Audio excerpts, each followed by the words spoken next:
In the fog-laden streets of 1883 Berlin, Dr. Karl Feustel unveiled a contraption that would send shivers down the spine of anyone who saw it.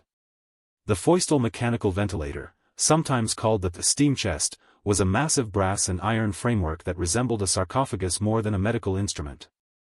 Its form was deliberately rigid, a vaulted metallic cage encasing the patient's torso, punctuated by a pressurized bellow system, a yawning mouthpiece, and an array of glass-filled, mercury-sealed tubes that rose like the ribs of a mechanical beast.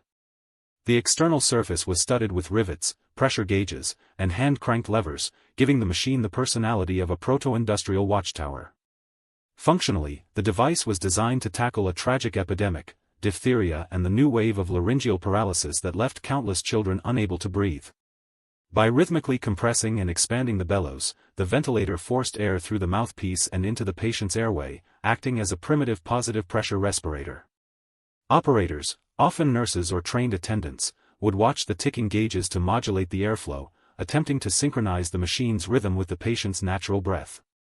Though crude by today's standards, the system brought new hope to physicians who previously relied on manual chest compressions or the desperate bodybag technique.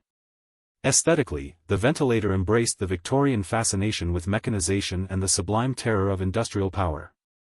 Its glossy brass panels reflected laboratory light in a way that sounded both scientific and ominous, while the exposed gears and steam-whistling pistons evoked the mythic image of a living metal leviathan.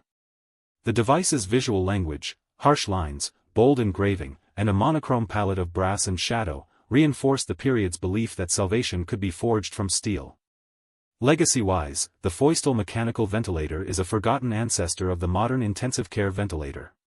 Its audacious attempt to replace human respiration signaled a turning point. Medicine could enlist machines to perform the most intimate act of life support. The terror it inspired in its era underscores a timeless truth: technology that looks frightening often hides humanity's deepest urge to save lives. Today, its blueprint survives in museum archives, reminding us that even the most grotesque inventions can lay foundations for life-saving progress.